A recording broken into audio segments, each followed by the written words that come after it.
Bab 2. Dari alat pintal sampai kabel serat optik. Kesengsaraan membawa perubahan ekonomi bagi India secepat yang telah terjadi di Cina, namun lebih dari satu dasawarsa kemudian dan dalam bentuk yang sama sekali berbeda. Pada 1991, India bangkrut total. 110 juta orang jatuh ke dalam kemiskinan, hanya dalam waktu 2 tahun sebelumnya. Inflasi mencapai 17% memakan pendapatan rakyat yang kecil. Hingga 1991, 330 juta orang, atau 2 dari setiap 5 orang India hidup di bawah garis kemiskinan. Keuangan pemerintah ambruk. India menghadapi krisis. Masalah negara itu tidak hanya seputar ekonomi. Rajiv Gandhi sedang berjuang memperoleh kursi Perdana Menteri. Nama keluarganya telah terjalin dengan politik India abad ke-20, dan sama tenarnya dengan nama keluarga Kennedy di Amerika. Dengan keuangan India yang sudah compang-camping, politiknya juga kandas. Ketika jeda kampanye pada 21 Mei 1991, Rajiv Gandhi terbunuh. Keluar dari abu kedaruratan nasional yang terjadi kemudian, India akhirnya memulai reformasi ekonomi yang akan menghubungkannya kembali begitu kuatnya dengan seluruh dunia. Untuk memahami India yang sekarang, dan untuk meramalkan India pada masa yang akan datang, kita mesti melihat kembali masa-masa sengsara itu. Setelah pembunuhan Rajiv, Partai Kongresnya memenangi kekuasaan, antara dari pemilih yang simpati. Jandanya, Sonia, didorong untuk menjadi Perdana Menteri, namun menolak. Alih-alih, Partai Kongres memilih R.V. Narasimha Rao sebagai Perdana Menteri dari pemerintahan minoritas, memetakan jalan bagi 1 miliar orang yang tengah berjuang untuk menembus badai ekonomi dan politik. Seakan mengikuti kenaikan Deng Tena di Cina, Rao juga merupakan kuda perang partai yang sudah tua, usianya 70 tahun dan jantungnya telah dioperasi bypass setahun sebelumnya. Rao diharapkan untuk menjadi pemimpin sementara, ditempatkan pada kursi kekuasaan dalam masa senja karyanya, sampai pemerintahan minoritasnya yang sempoyongan jatuh. Rao melantik kabinetnya sebulan setelah Rajiv Gandhi terbunuh. Dia memilih Manmohan Singh, ekonom yang hebat, jujur, dan sama sekali tidak karismatik untuk menjabat sebagai Menteri Keuangan. Kemudian dia memanggil para menteri, untuk melakukan rapat tertutup dan meminta Singh memberitahukan kepada mereka berita buruk itu, India bangkrut. Bank telah menutup pinjaman India, seperti mereka membatalkan kartu kredit bagi mereka yang menunggak. Cadangan devisa India telah jatuh ke tingkat yang hanya bisa membiayai 2 minggu impor minyak. International Monetary Fund, IMF, siap mendukung penyelamatan keuangan, namun hanya apabila India setuju dengan beberapa perubahan. Seperti seorang anak yang orang tuanya mengancam untuk menghentikan uang saku, India tidak memiliki banyak pilihan. Tanpa pertolongan eksternal, cahaya akan padam, dalam arti yang sebenarnya. Yang lebih mengejutkan lagi bagi para politikus itu, yang masih menggaung di telinga mereka, perjuangan memperoleh kemerdekaan dan Inggris pada awal abad ke-20. Sepesawat penuh cadangan emas India, telah dijaminkan untuk menyokong pinjaman jangka pendek baru dari Barat, dan emas India pun terbang ke London. Reaksi pemerintah cepat dan menentukan. Rao mengumumkan kepada negara bahwa ada krisis keuangan, dan dia segera mulai membuat perubahan dengan mengikuti rekomendasi teknokrat Singh. Dari cetak biru tersebut lahirlah dasar-dasar reformasi politik dan ekonomi. Sebagian besar perubahan itu disyaratkan oleh pihak luar seperti IMF. Krisis ekonomi akhirnya mendorong India untuk segera membebaskan ekonominya. Ketika termometer mencapai 40 derajat yang membakar di New Delhi pada hari Senin, 1 Juli 1991, reformasi bersejarah India dimulai. Pada hari itu, Singh mendevaluasi mata uang India lebih dari 9% dalam upaya untuk mendorong ekspor, yang akan mendatangkan mata uang asing yang sangat diperlukan. Pada hari Selasa, Menteri Perdagangan R. Chidambaram mengumumkan bahwa dia akan mengangkat pembatasan impor dan membuat sejumlah reformasi struktural untuk lebih jauh lagi mendorong ekspor. Pada hari Rabu, Reserve Bank of India menaikkan suku bunga sampai 11% untuk mencoba menarik deposito. Sementara itu, kebijakan mata uang Sing pada hari Senin tidak berhasil, maka dia mendevaluasi lagi rupiah sebesar 11%, penurunan besar-besaran sebesar 20% terhadap dolar Amerika dalam waktu 3 hari. Pada hari Kamis, Chidambaram menghapuskan subsidi ekspor sebagai bagian dari upaya menyeimbangkan defisit India yang tidak terkontrol. Karena subsidi itu mengacaukan perdagangan, penghapusannya ada dalam daftar permintaan IMF. Pada hari yang sama, Gubernur Bank Sentral mengumumkan bahwa India akan mendapat pinjaman sebesar 2 miliar dolar dari IMF untuk mengatasi krisis. Pada hari Jumat, Singh mengumumkan bahwa akan ada lebih banyak reformasi struktural besar, betul-betul kebijakan industri baru yang mengagumkan untuk negara tersebut. Rao, Singh, dan Chidambaram tidak berhenti setelah 1 minggu yang dramatis saja. Selama 2 tahun berikutnya, pemerintah memulai reformasi hampir setiap minggunya. Bank milik pemerintah, bandara, dan industri minyak bumi semua terbuka bagi investor asing. Dipimpin oleh Singh, India melanjutkan reformasi yang telah dimulai oleh Rajiv Gandhi dengan menyingkirkan batas anti-monopoli untuk perusahaan besar.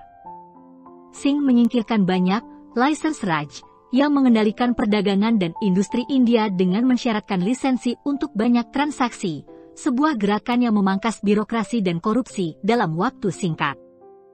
Dia menurunkan pajak penghasilan dari 56% menjadi 40% hingga 1993. Dan dia mengizinkan dana gotong royong, mutual fund, dan badan-badan investor lainnya untuk membeli saham di perusahaan-perusahaan India pada bursa saham Bombay. Bagi India secara keseluruhan, efeknya sangat dramatis.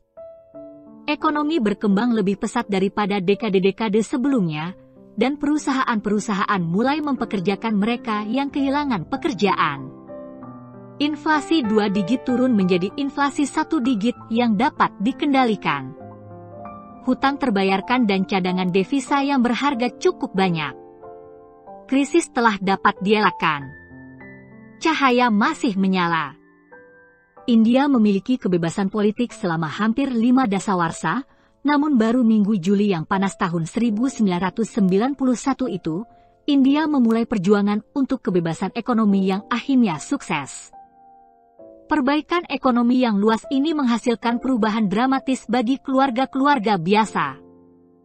Ketika Narayan Rao, tidak ada hubungan dengan sang mantan Perdana Menteri, sedang berkuliah pada akhir 1980-an, sebelum reformasi bersejarah India dimulai, pekerjaan amat langka sehingga dia tidak yakin apa yang akan dia kerjakan untuk mencari nafkah setelah lulus. Mungkin saya akan menjadi polisi, ucap Rao. Ayah saya adalah inspektur polisi.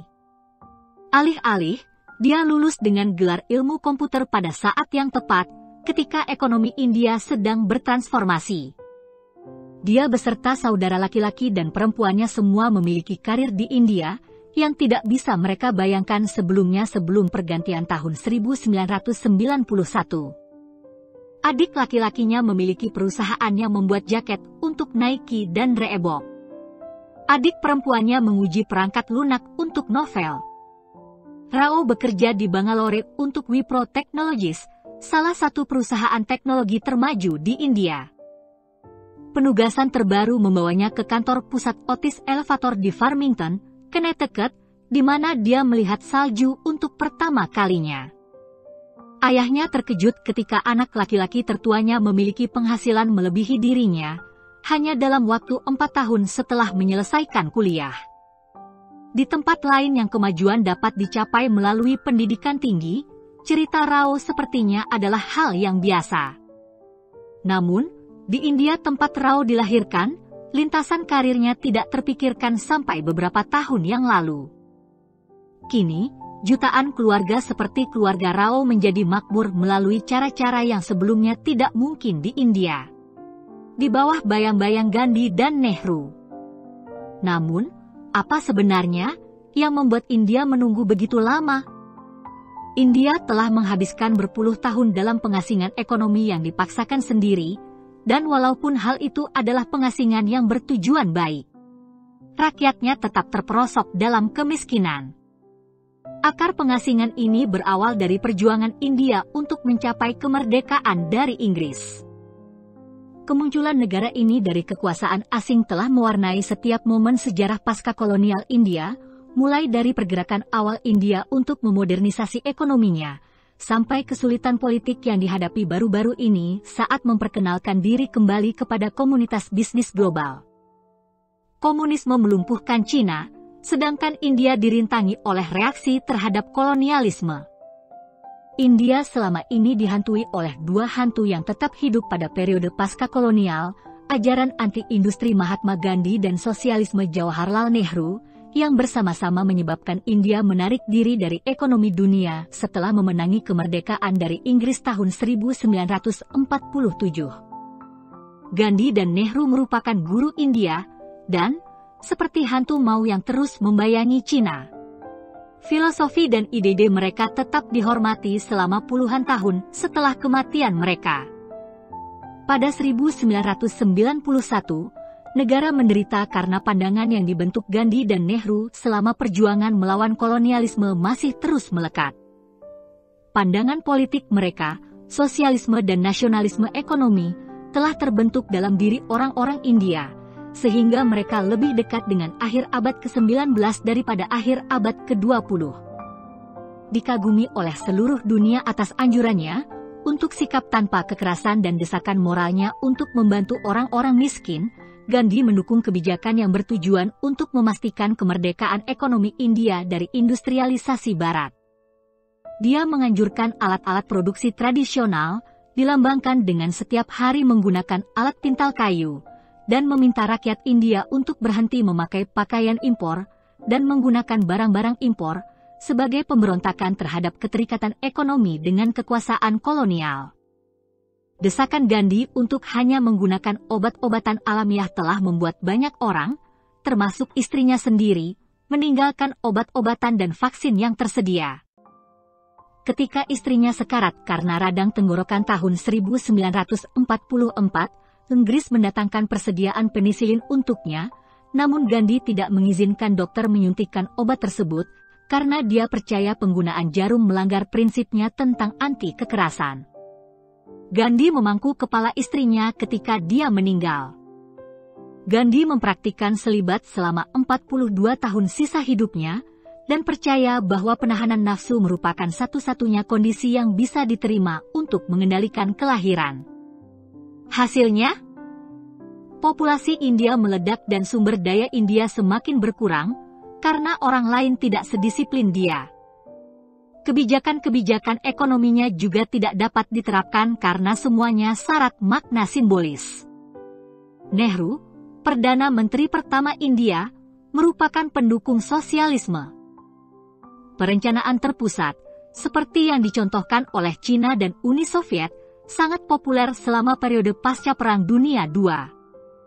Negara-negara Eropa, dan bahkan Amerika Serikat, menggunakan perencanaan terpusat ini beberapa lama, tidak terkecuali Nehru.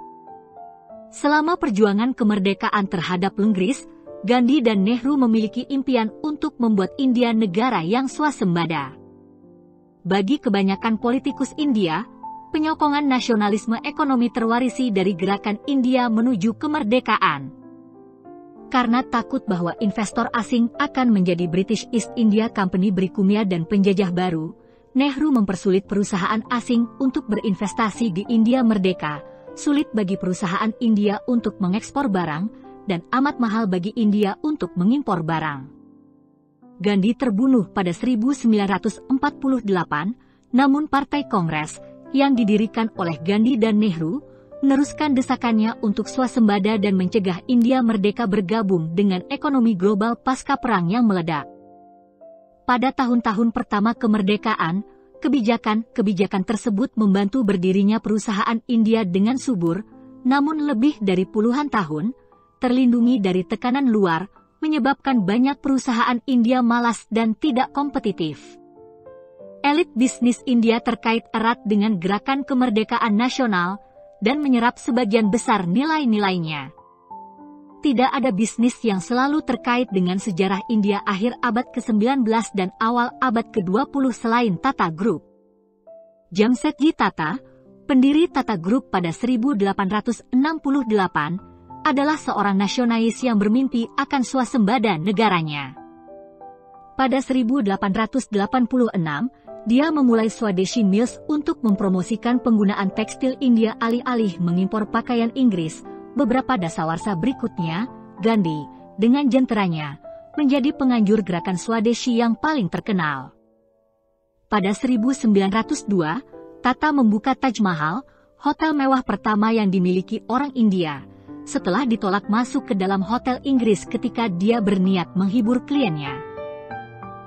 Dia berpikir bahwa kemerdekaan India sebagai negara bergantung pada kekuatan ekonomi, berpendapat bahwa ekonomi swadaya sangat penting bagi swatantra.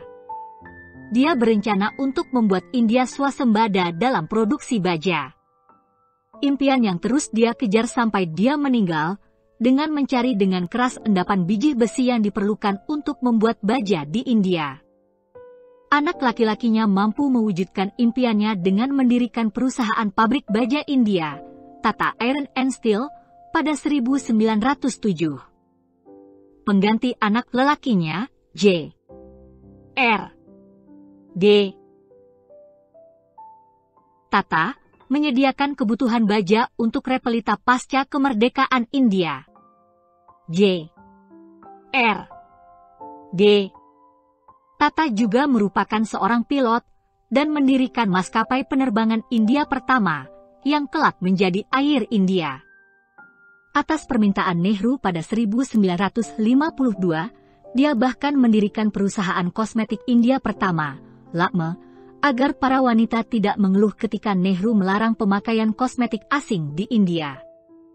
Setelah sukses mengampanyekan kemerdekaan India, Partai Kongres, Gandhi dan Nehru tetap berkuasa selama puluhan tahun karena India menjadi negara demokrasi dengan aturan satu partai. Politik Nehru heroik, visi dan idealismenya telah membawa India kepada kemerdekaan dan memberi negara yang besar itu, dengan berbagai kelompok ekonomi dan sosialnya, kekuatan demokrasi yang lestari di dunia. Namun konsep ekonominya, betapapun baik maksudnya, mencegah India untuk mewujudkan potensi komersial yang terpendam dalam kebesaran dan sumber daya alamnya. Dukungan Nehru terhadap sosialisme, dan dukungan yang berkelanjutan dari para penggantinya, membuat banyak perusahaan penting tetap dimiliki negara atau terlindungi dari persaingan kelas dunia. Perusahaan-perusahaan itu menjadi kaku dan birokratik. Untuk menghasilkan produk-produk mereka, banyak perusahaan membutuhkan lisensi yang diberikan oleh para licensor pemerintah yang menjadi perangkat semi-permanen. Sampai 1970-an dan 1980-an, peraturan yang ditetapkan dengan tujuan yang baik pada awal-awal tahun kemerdekaan tampak kuno. Meskipun banyaknya permintaan, pembuat sepeda motor seperti Bajaj tidak bisa membuat lebih banyak skuter dari yang terlisensi untuk diproduksi, karena hal itu akan melanggar peraturan anti-monopoli India, yang telah dirancang untuk membantu pertumbuhan perusahaan kecil di seluruh negeri sebagai jalan untuk mendorong swasembada. Procter & Gamble cabang India Pemah sekali waktu khawatir akan melanggar hukum apabila membuat terlalu banyak Vicks Vaporub selama epidemi flu. Atas nama menolong orang miskin, pemerintah India mengeluarkan peraturan yang memberikan jaminan pekerjaan yang berlebihan bagi para pekerja. Upah tunggakan terap menjadi utang meskipun perusahaan yang mempekerjaan mereka telah bangkrut. Sayangnya, ini membuat para pemimpin perusahaan sangat enggan untuk merekrut pegawai, kecuali mereka yakin pabrik atau kantor mereka akan dapat tetap berdiri selama puluhan tahun. Saat ini masih dibutuhkan waktu rata-rata 10 tahun untuk menutup pabrik yang merugi karena peraturan penjaminan kerja India. Daftar gaji pemerintah menggelembung karena pemecatan mustahil secara politik. Karena mencari pekerjaan berarti mencari pekerjaan untuk seumur hidup, patronasi politik menjadi gaya hidup, dan birokrasi yang aneh menjadi kenyataan hidup. Gaji di pemerintahan amat rendah namun membawa kekuasaan, dan korupsi membusuk di setiap tingkatan pemerintah, karena setiap proses lisensi atau izin memberikan peluang ekonomi bagi birokrat yang berkuasa.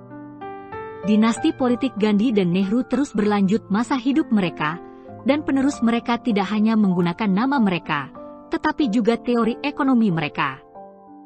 Putri Jawaharlal Nehru, Indira, menikah dengan seorang pria bernama Feroze Gandhi, tidak ada hubungan dengan Sang Mahatma.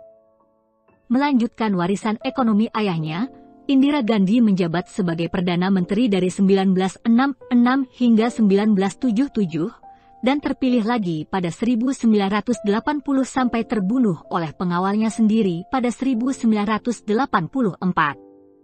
Baru ketika Rajiv Gandhi menjadi Perdana Menteri setelah kematian ibunya, tampak bahwa seorang anggota dinasti itu akhirnya menyadari bahwa India membutuhkan perubahan. Pada 1985, Rajiv Gandhi mulai mendesak serangkaian perubahan yang menanggalkan sosialisme kakek dan ibunya.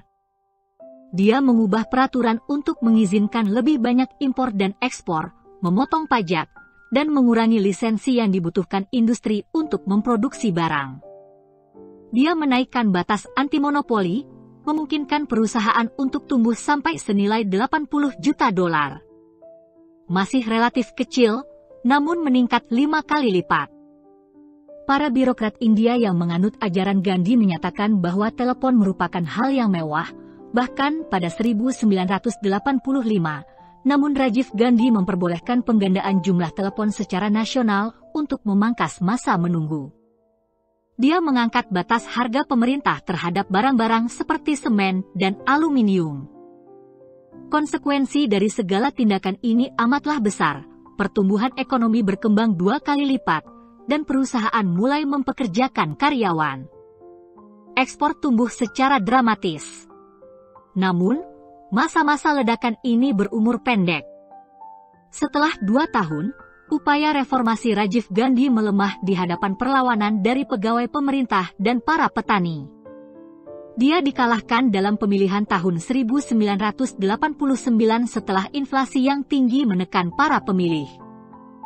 Perkembangan ekonomi secara keseluruhan berlangsung dengan baik, namun pemerintah, sebagaimana rakyat, menghadapi kegentingan keuangan sebagai hasil dari kebijakannya yang tidak berpandangan jauh ke depan. Untuk mendanai peningkatan impor India dan pembelanjaan yang semakin besar, Rajiv Gandhi mulai menggunakan pinjaman jangka pendek dari bank. Ini seperti membebankan biaya makan mingguan pada kartu kredit dan membuat pembayaran minimum setiap bulannya. Semuanya berjalan lancar sampai tagihannya dan tingkat bunga yang tinggi berlipat ganda setiap waktu. Ini menempatkan keuangan India ke dalam keadaan yang sulit, dan badai geopolitik yang sempurna menerpa India. Harga minyak melesat tajam selama Perang Teluk 1991, seperti runtuhnya Uni Soviet mengacaukan sistem pertukaran perdagangan antara India dan Uni Soviet, yang keduanya tidak menggunakan cadangan uang asing untuk membeli barang satu sama lainnya. Pada momen inilah, saat sedang berkampanye untuk kembali sebagai Perdana Menteri, Rajiv Gandhi menjadi Gandhi terkenal ketiga yang menjadi korban pembunuhan. Namun ide ekonomi Rajiv, seperti ide kakeknya Nehru dan Mahatma Gandhi, terus hidup setelah kematiannya, dan hal itu sangat menguntungkan bagi India saat ini. Membuka pintu. Bagi Narayana Murthy, sang Bill Gates dari India, perubahan yang terjadi selama minggu pertama yang amat panas pada bulan Juli 1991, ketika negaranya terhuyung-huyung akibat pembunuhan Rajiv Gandhi, menunjukkan bahwa negaranya telah berhenti membentengi dirinya dari dunia. Murthy tumbuh besar di Mysore, kota di selatan India yang terkenal dengan sutranya. Selama masa-masa sekolahnya, dia adalah seorang Marxis. Dia berhasil meraih tempat yang didambakannya di Indian Institute of Technology yang bergengsi pada 1962, namun dia malah kuliah di perguruan tinggi teknik lokal. Biaya kuliah sebesar $20 sebulan di IIT tidak memungkinkan baginya, sama saja dengan hampir sepertiga dari gaji $66 sebulan yang dengannya ayahnya, seorang pegawai pemerintah lokal, menafkahi 8 orang anak. Setelah lulus sebagai insinyur komputer, dia bekerja di perusahaan software di Prancis, dan kemudian mendarat di Bombay dan bekerja untuk Patni Computer Systems. Pada 1981, ketika Murthy berumur 35, dia membujuk rekan kerjanya, Nandan Nilekani, dan 5 orang lainnya untuk meminjam $250 dari istri-istri mereka untuk membangun perusahaan bernama Infosh Consultants. Selama 10 tahun pertama menjalankan bisnis, perusahaan kecil mereka, yang berkantor di Bangalore, sekitar 135 km dari tempat kelahiran Murthy, berhasil dengan baik dalam mempekerjakan para programmer India untuk menuliskan kode software bagi perusahaan-perusahaan India lain. Pada 1991, Infosh telah berkembang menjadi 176 karyawan dan bahkan memiliki kantor di Boston, cabang luar negeri mereka yang pertama.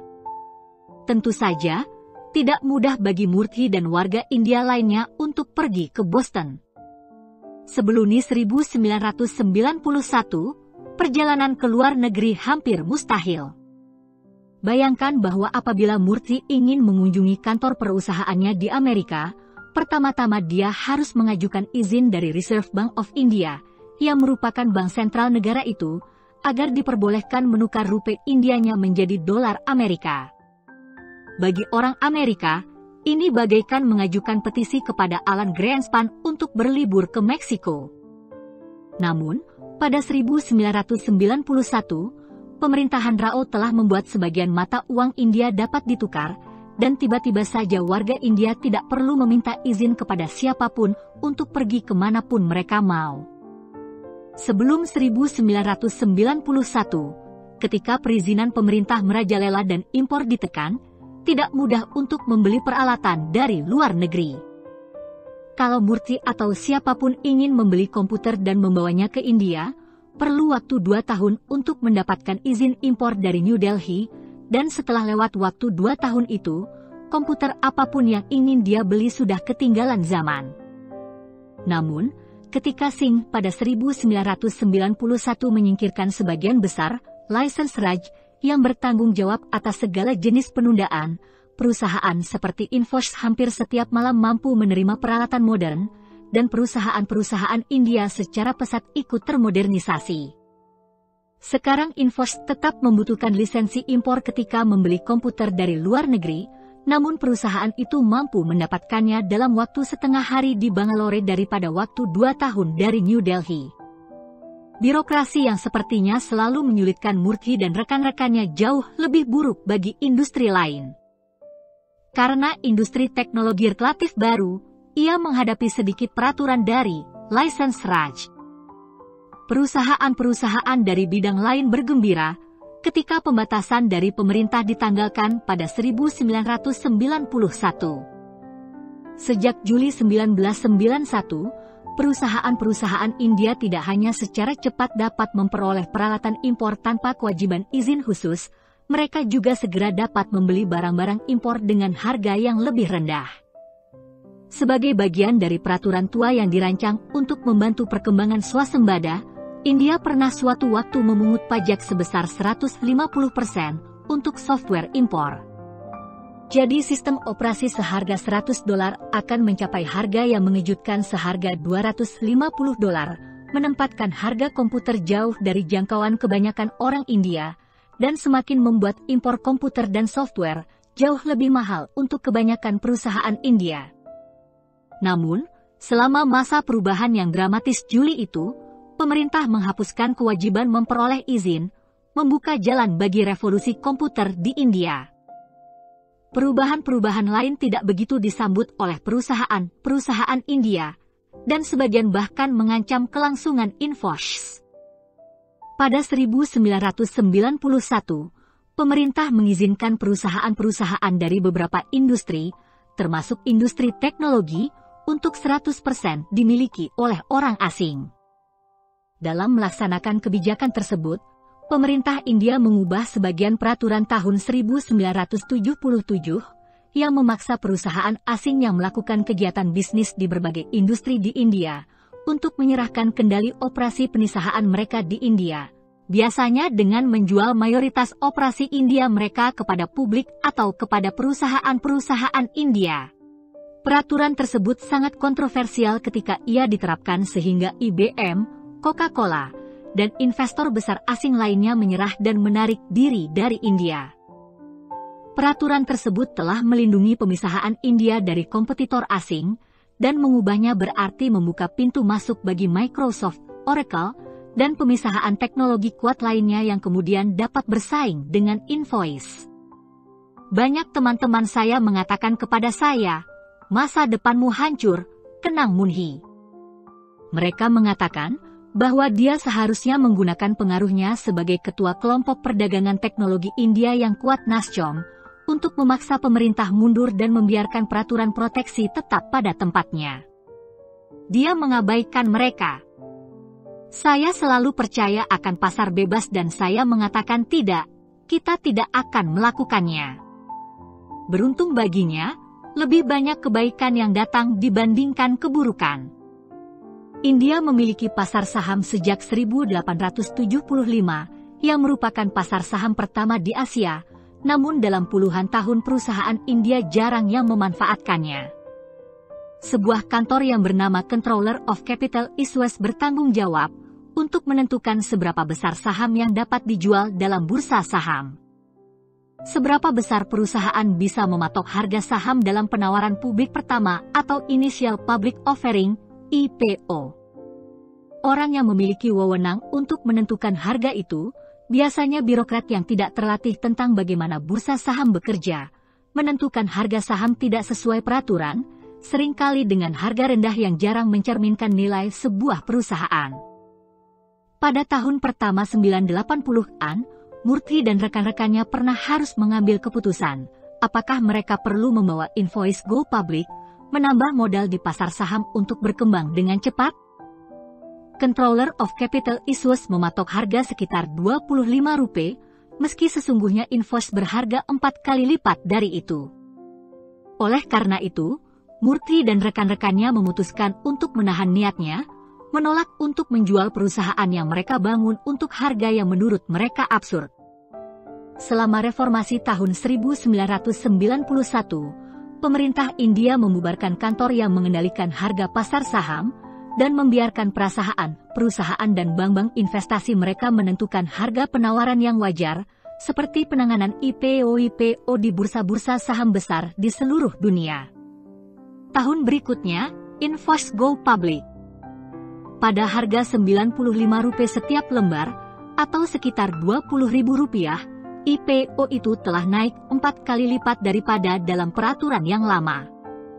Sejak saat itu, perusahaan Murthy, yang saat ini bernama Invoice Technologies dan merupakan pesaing Wipro, tempat Narayan Rao bekerja setelah dia lulus dari perguruan tinggi, telah tumbuh dari pendapatan sebesar $2 juta menjadi lebih dari $2 miliar. Invoice, salah satu perusahaan teknologi terkemuka India, pada 2007 mempekerjakan hampir 70.000 karyawan dengan gaji yang mengesankan.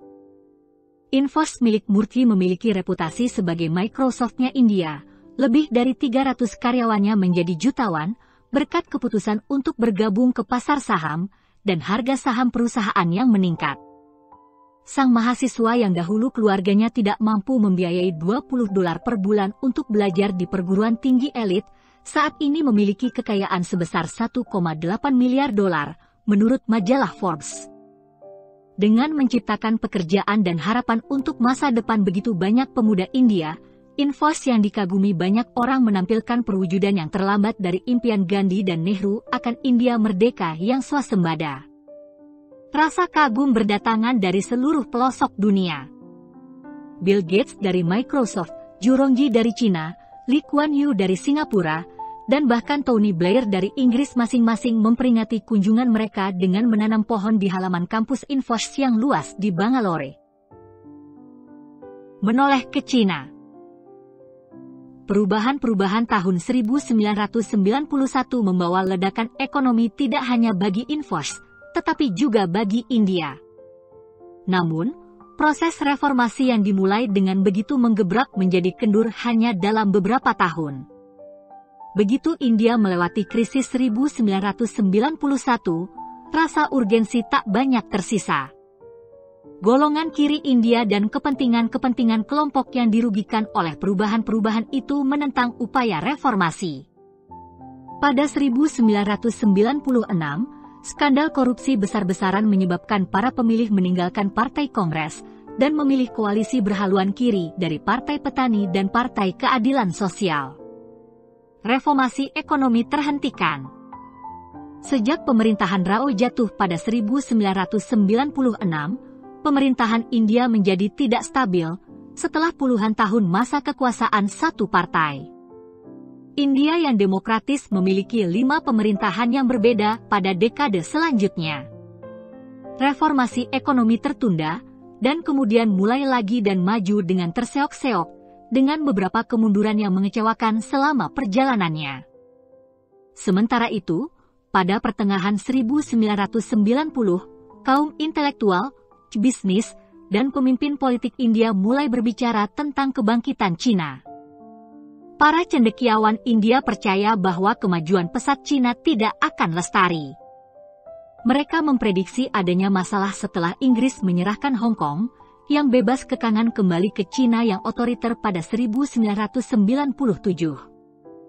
Perkiraan mereka salah. Setelah penyerahan itu terjadi, Cina tetap stabil dan tumbuh dengan cepat, tahun demi tahun, sementara India tetap terjebak pada apa yang disebut oleh Profesor Raj Krishna dari Delhi School of Economics pada pertengahan 1970, tingkat percepatan pertumbuhan Hindu. Segera India, seperti banyak negara di seluruh dunia, termasuk Amerika Serikat, menjadi khawatir akan kebangkitan Cina. Kekhawatiran bahwa segera setiap yang dijual di India adalah buatan Cina. Pejabat pemerintahan India kemudian mulai berpikir, Cina benar-benar akan menenggelamkan kita kecuali kita melakukan sesuatu, jelas Ratan Tata, anggota muda Tata Group, sekarang kelompok bisnis non-pemerintah terbesar di India. Cina hanyalah merupakan ancaman terakhir. Banyak pebisnis India bersusah payah untuk bersaing dengan perusahaan asing yang lebih efisien setelah reformasi pasar terbuka, dan banyak perusahaan tua India tidak dapat menyesuaikan diri. Sebagai contoh, sebelum 1991, 90% lemari es di India adalah buatan India yang didukung unit perusahaan seperti Godrej Boyle dan Voltas milik Tata.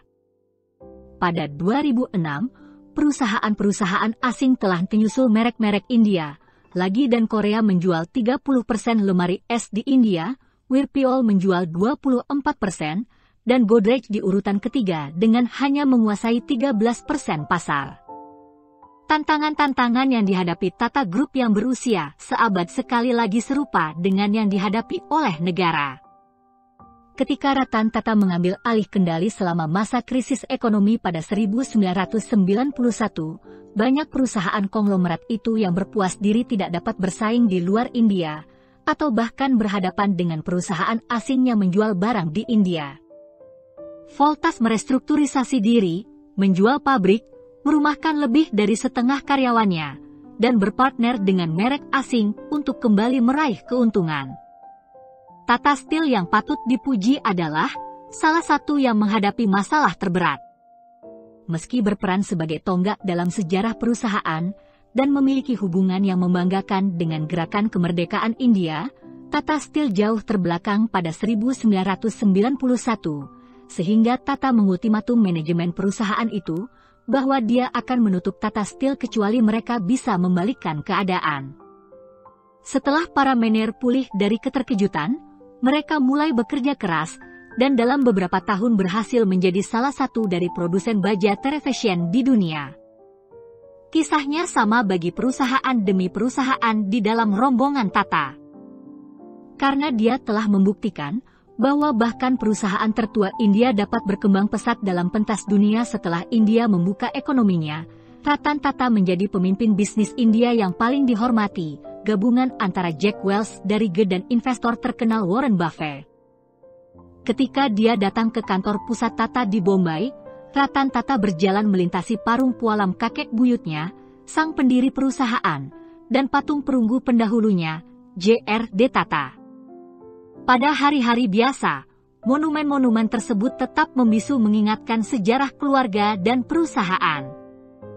Namun, sebagai ungkapan kasih sayang untuk keluarga Tata, ulang tahun para leluhur Tata ditandai dengan kunjungan para karyawan perusahaan dan warga Bombay lainnya untuk menghiasi patung-patung itu dengan ratusan karangan bunga segar, seakan mereka adalah dewa-dewa Hindu di kuil. Sementara itu, Ratan Tata, arsitek berpendidikan Amerika, melanjutkan tradisi kepeloporan oleh keluarganya. Dia membuat mobil penumpang nasional pertama, dan sedang merancang mobil seharga 25 juta rupiah agar terjangkau jutaan lagi penduduk India. Saat ini kelompok perusahaan miliknya terdepan dari bisnis-bisnis India yang membeli perusahaan asing, termasuk Tetleitas dari Inggris, Hotel Pierre di New York, dan bahkan kabel bawah laut tua AT&T yang membawa telekomunikasi keluar India. Namun, bersama-sama elit bisnis global India lainnya, Tata menyaksikan Cina berpacu ke depan, semakin kesal karena India menghentikan kebangkitan ekonominya sendiri dan dengan demikian memaksa sebagian besar rakyatnya tetap miskin, bahkan ketika Cina sedang mendaki keluar dari kemiskinan yang menakutkan. Banyak orang India mengatakan, "Lihatlah tingkat pertumbuhan Cina, lalu lihatlah keadaan kita," ucap Tata. Untuk waktu yang lama, banyak penyangkalan, banyak alasan. Tiba-tiba, muncullah kesadaran. Para politikus India akhirnya mulai mencari inspirasi ke Cina, sebagaimana Cina melihat Singapura sebagai contoh. Pada 1994, Kepala Negara Bagian Andhra Pradesh, N. Chandrababu Naidu, mulai mengirimkan beberapa gelombang pejabat pemerintahan menuju Beijing, Shanghai, dan kota kaya Shenzhen. Dia mengirim seluruh legislatornya ke Cina dengan mandat bahwa saat kembali masing-masing harus memberinya paling sedikit 2 ide tentang bagaimana India bisa memperbaiki diri, ujar Murthy dari Infosys. Setelah para politikus kami pergi ke Cina, mereka menyaksikan bagaimana Cina membangun besar-besaran infrastruktur. Inilah satu-satunya cara untuk meyakinkan para penolak bahwa India perlu bertindak, menurut Naidu. Sejak saat itu, dia mengubah Andhra Pradesh, terutama ibu kotanya di Hyderabad, menjadi magnet teknologi tinggi. "Saya serius berbicara tentang Cina," ucapnya. Namun, akhirnya, setelah menyaksikan barulah orang percaya. Benar. Pada 2003, Perdana Menteri India Vajpayee mengatakan kepada tuan rumah Cina di Beijing, "Kita adalah 2 negara berpenduduk paling besar di dunia dan kita memiliki 2 ekonomi yang berkembang tercepat di dunia. Perkembangan Anda lebih cepat daripada kami." Kemudian Vajpayee kembali naik Air India One, terbang pulang ke Delhi, mendarat di bandara udaranya yang bobrok, dan kembali naik mobil melewati jalan yang berlubang-lubang. Pada akhirnya, terdapat kesepakatan umum di antara para pemimpin nasional India, bahwa menggabungkan diri dengan ekonomi dunia sebagaimana yang dilakukan oleh Cina adalah kepentingan terbaik India, pembalikan bersejarah bagi negara pasca kolonial yang telah begitu lama lebih menyukai swadaya. Cina masih jauh di depan, namun India pada akhirnya mengejar di belakangnya. Keduanya segera mendorong diri mereka menuju dunia modern ketika Cina dan India terus membuat apa yang dibeli oleh negara-negara barat, menjawab telepon pelayanan pelanggan mereka, atau mereka sendiri yang membeli barang-barang bermerek Eropa.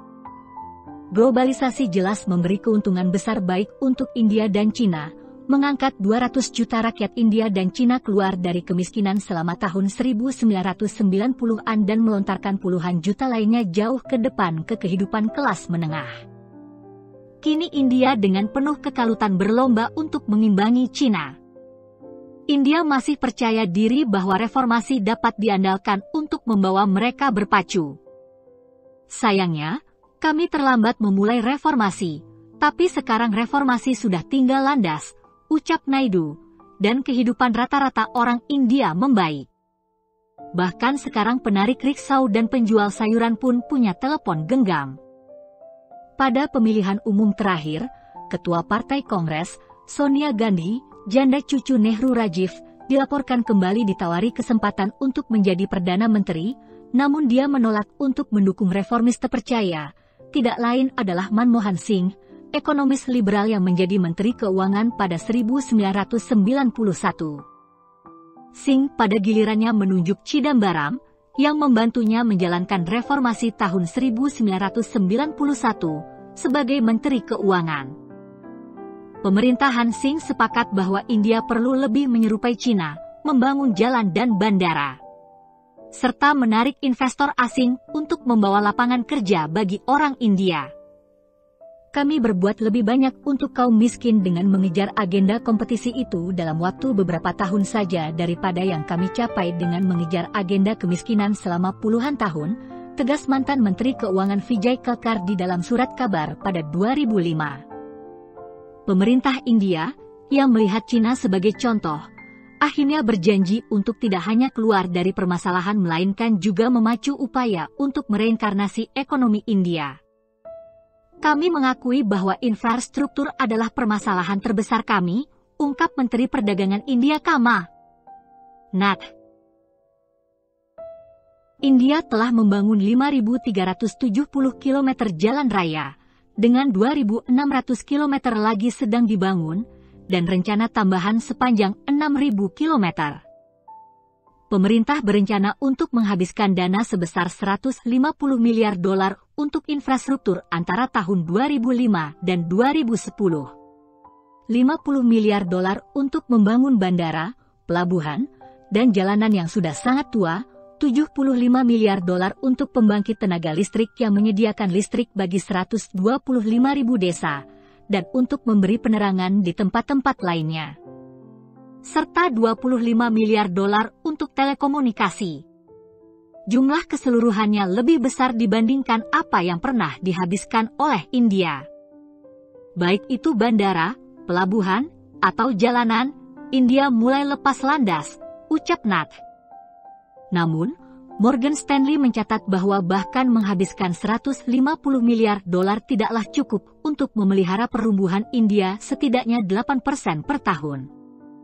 Cina menginvestasikan lebih dari itu, $200 miliar untuk tahun 2005 saja, bandingkan dengan $28 miliar di India. Langkah orang mabuk. Proyek-proyek pembangunan India berjalan dengan ogah-ogahan, seakan India tidak dapat memutuskan apakah mereka benar-benar ingin menjadi bagian dari dunia modern.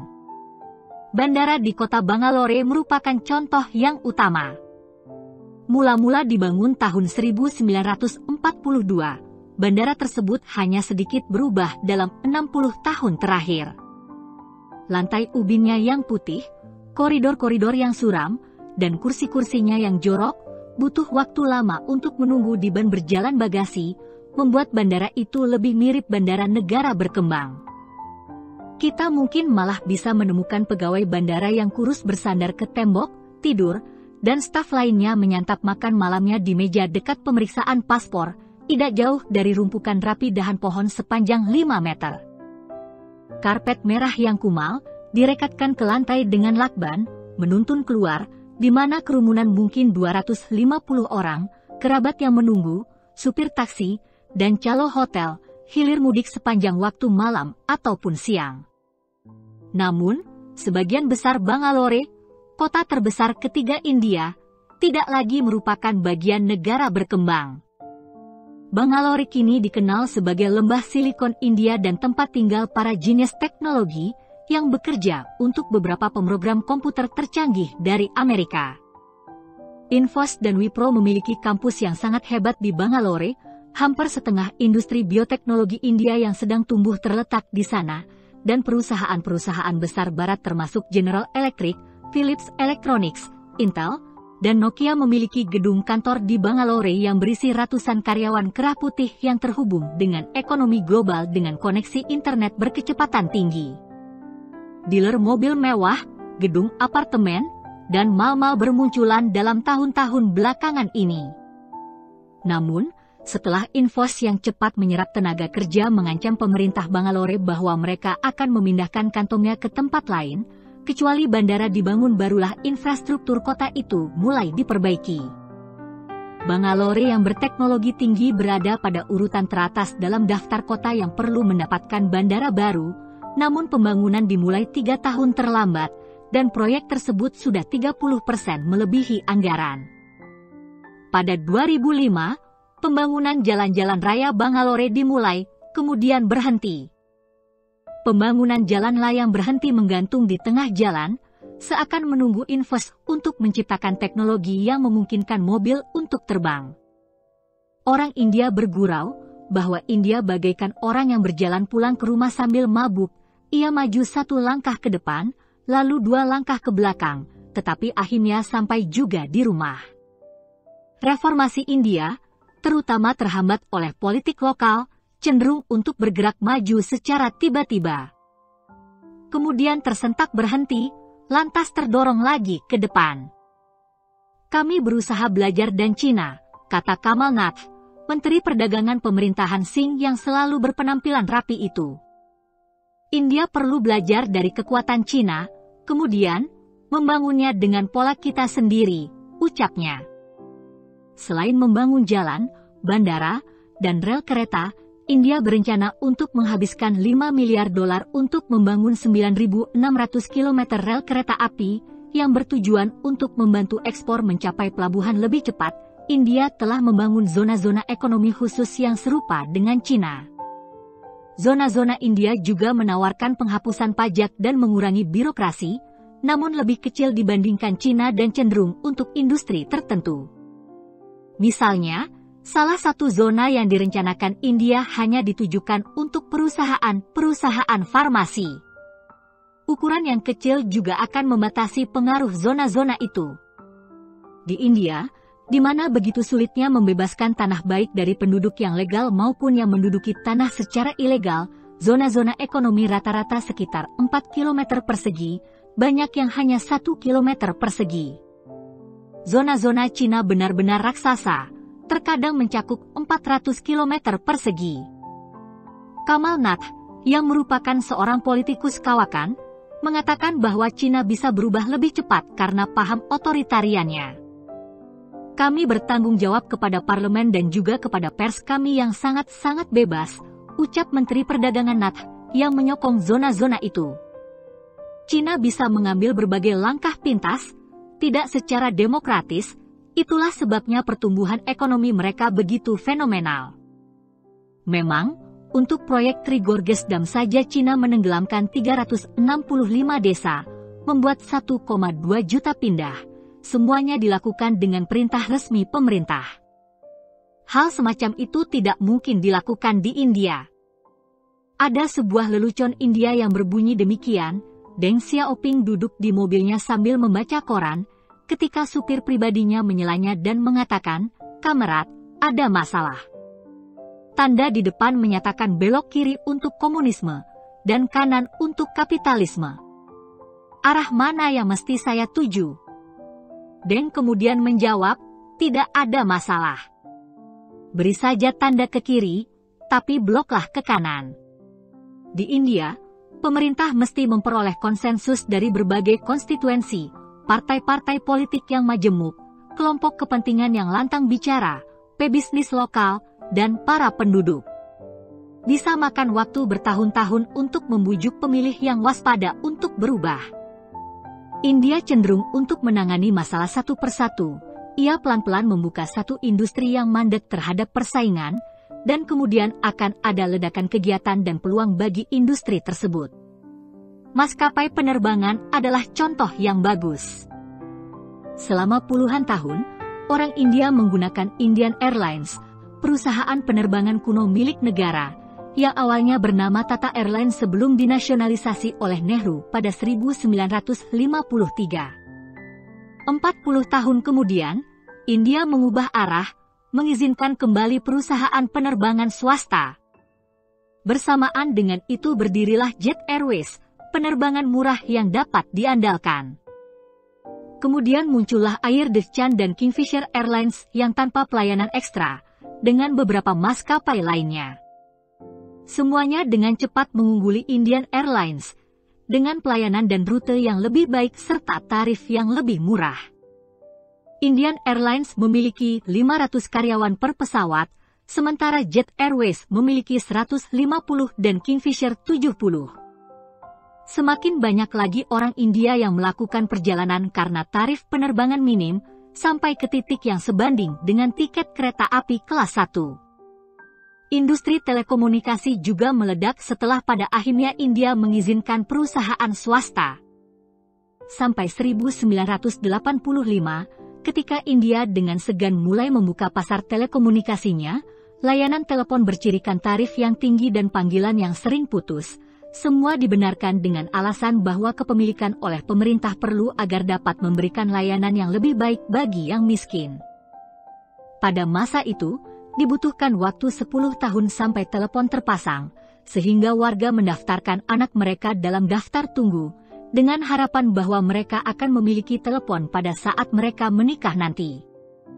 Sejak deregulasi, penggunaan telepon seluler menggelombang. Biaya hubungan jarak jauh turun sampai 2 atau 3 kali lipat dalam 5 tahun, dan tarif untuk mengirim pesan melalui telepon genggam merosot sampai 80%. India hanya memiliki 300.000 telepon genggam pada 1996, namun pada 2007, meningkat sampai 150 juta dan orang India membeli hampir 7 juta telepon genggam setiap bulan, kebanyakan dari perusahaan asing seperti Motorola. Berhubungan melalui layanan telepon seluler di India, jauh lebih dapat diandalkan daripada dengan telepon rumah. Jadi, walaupun perubahan sudah terlambat, India membuat kemajuan. Ada rasa percaya diri yang amat besar, yang tidak pernah ada 15 tahun lalu, ucap mitra bisnis Murthy, Nandan Nilekani, Chief Executive Officer, CEO, Infosys. Reformasi ini tidak dapat dibalikan. Warga India kini akan merasa kecewa apabila pertumbuhan jatuh di bawah 6%. Kemajuan ekonomi tidak akan terjadi dengan kecepatan yang kini terjadi di Cina, ucap Nilekani. Akan berkembang pelan-pelan dengan jeda sesekali. Kolumnis Times of India Gurcharan Das setuju. India tidak akan menjadi macan.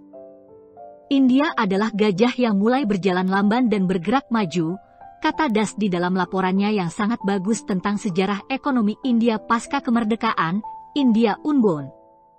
India tidak akan memiliki kecepatan, tapi akan selalu punya stamina. Sang Menteri Perdagangan menyatakannya dengan istilah yang lebih kompetitif. Kami adalah demokrasi pasar bebas yang berkembang paling cepat di dunia, ujar Nat. Cina memenangi lomba lari cepat, kami akan memenangi maraton. India dan Cina telah memenangi maraton dalam berbagai bidang, salah satunya adalah dalam logam. Baja begitu pentingnya bagi Mao sampai dia membuat rakyatnya kelaparan, ketika mencoba memproduksi baja lebih banyak daripada Inggris. Sekarang setelah menanggalkan kebijakan Mao, Cina telah menghasilkan hampir 4 kali lipat baja dibandingkan negara lain di dunia. Orang India, seperti Jamsetji Tata, memandang bahwa swasembada dalam baja sangat penting bagi kemampuan negara itu untuk memenangi kemerdekaan. Pada Januari 2007, Tata Steel yang pernah melemah membeli bekas British Steel. Saat ini India membuat 3 kali lipat baja dari yang dihasilkan oleh bekas tuan penjajahnya, Inggris.